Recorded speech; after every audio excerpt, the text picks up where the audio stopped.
부처님의 산상수훈. 부처님이 깨달음을 성취한 지 얼마 되지 않았을 때의 일이다. 그 무렵 부처님은 우루벨라 지방에 머물면서 부를 섬기던 카사파 삼형제와 추종자 1,000명을 교화했다. 어느 날 부처님은 이들을 이끌고 가야시 사산에 올랐다. 마침 해질 무렵이어서 온천지가 저녁 노을로 불타는 듯 했다. 부처님은 이를 보고 제자들을 향해 설법했다. 비구들이여, 사람도 저와 같이 불타고 있다. 사람의 무엇이 불타고 있는가? 눈이 타고, 눈의 인식 대상인 물질이 타고 있다. 귀가 타고, 귀의 인식 대상인 소리가 타고 있다. 코가 타고, 코의 인식 대상인 냄새가 타고 있다. 혀가 타고, 혀의 인식 대상인 맛이 타고 있다. 몸이 타고, 몸의 인식 대상인 감촉이 타고 있다. 의식이 타고, 의식의 인식 대상인 생각이 타고 있다. 비구들이여, 이것들은 무엇 때문에 이렇게 불타고 있는 것인가? 그것은 탐욕과 성냄과 어리석음, 즉 탐진치 때문에 불타는 것이다. 그로 인해 태어남과 늙음과 병듦과 죽음, 즉 생로병사가 불타는 것이다. 또한 근심과 슬픔과 괴로움과 번뇌, 우비고뇌가 불타는 것이다. 그러므로 비구들이여, 너희들은 이 모든 불타는 것과 그 원인에 대해 싫어하는 생각을 가져야 한다. 이것에 대해 싫어하는 생각을 가질 때 탐진치의 불꽃이 꺼지고 생로병사와 우비고뇌에서 벗어나 진정한 행복을 얻게 된다. 자바암 8권.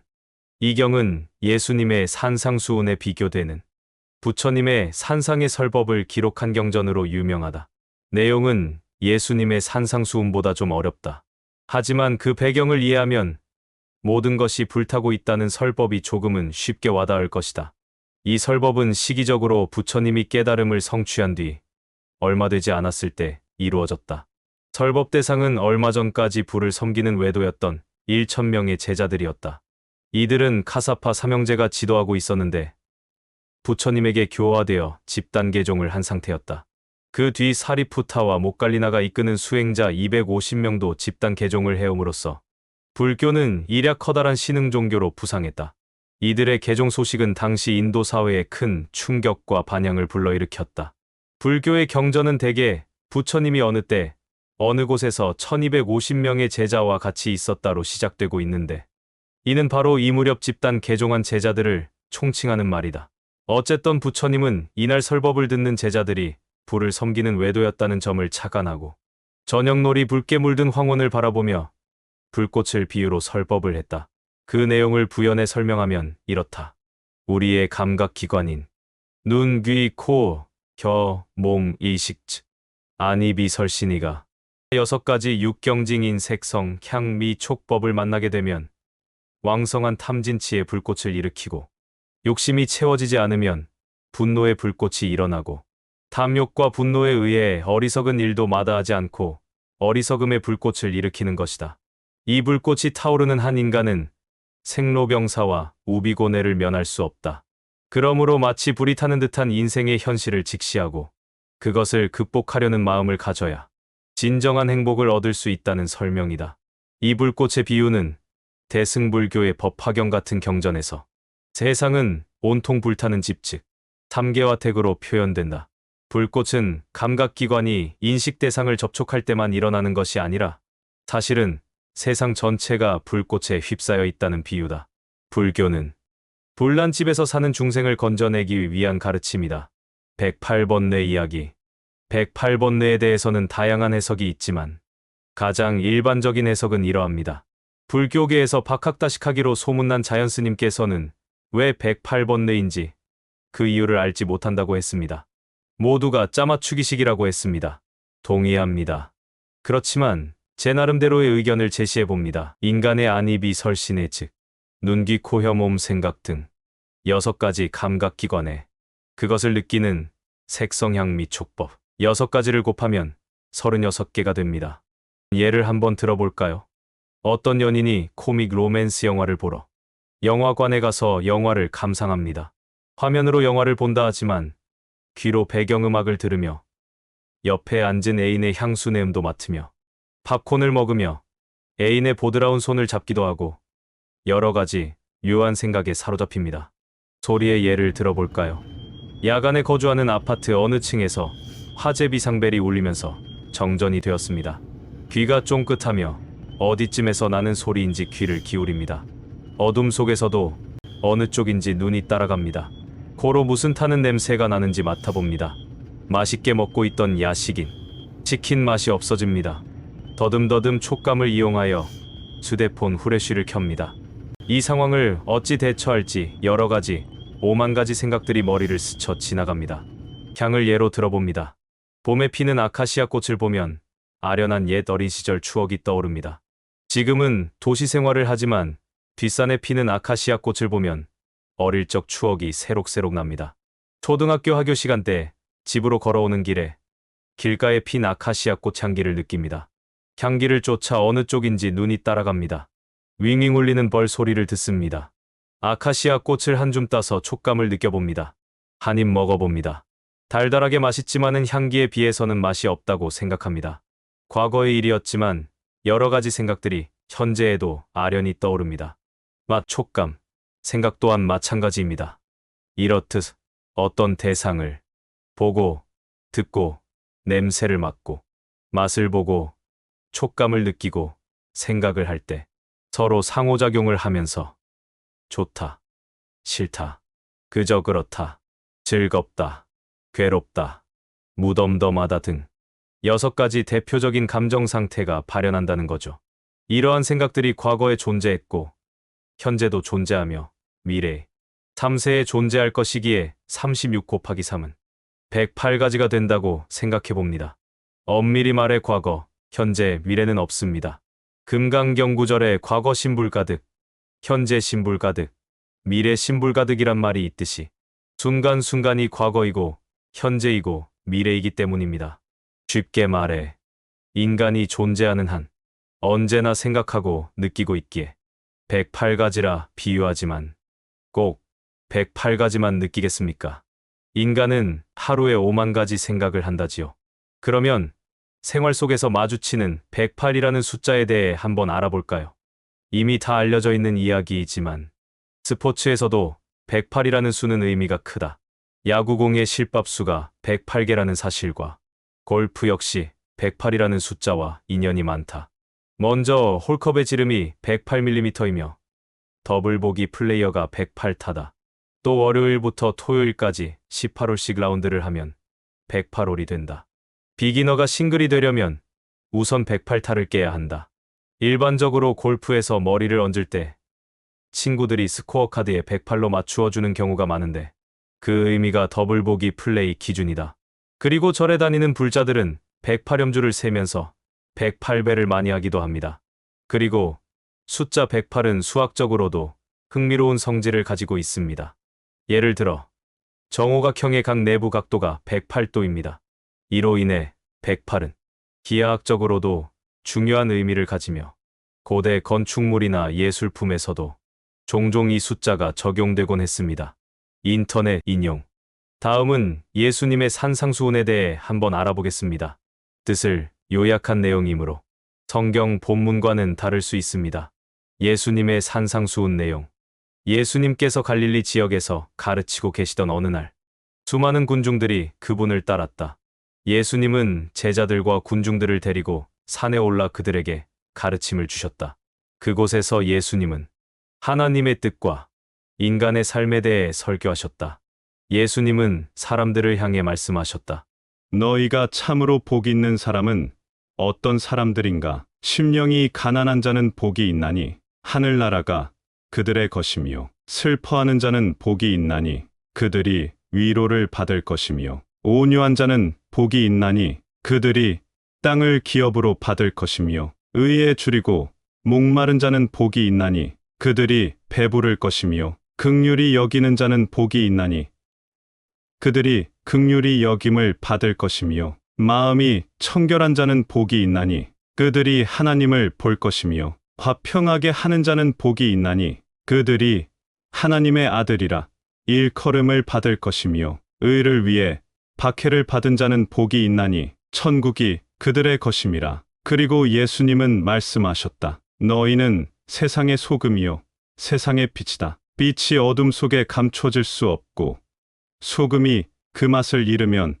세상에 어떤 유익도 줄 수 없느니라. 너희는 너희의 선한 행실로 사람들 앞에서 하나님을 명화롭게 해야 한다. 예수님은 제자들과 군중들에게 더욱 깊은 가르침을 주셨다. 사람들이여, 화를 내는 자는 심판을 받을 것이다. 남을 미워하는 마음은 형제에게 죄를 짓는 것이며 이웃을 용서하지 않으면 너희도 용서받을 수 없다. 너희가 형제와 불화를 겪을 때 먼저 화해하라. 그리고 진정으로 서로 사랑하라. 그리고 예수님은 가르침을 계속하시며 이웃 사랑과 기도에 대해 말씀하셨다. 너희는 너희 원수를 사랑하며 너희를 핍박하는 자들을 위해 기도하라. 너희가 하나님께 구할 때에는 은밀히 구하고 사람들에게 보이기 위해 기도하지 말라. 하나님은 너희의 은밀한 기도를 들어주시니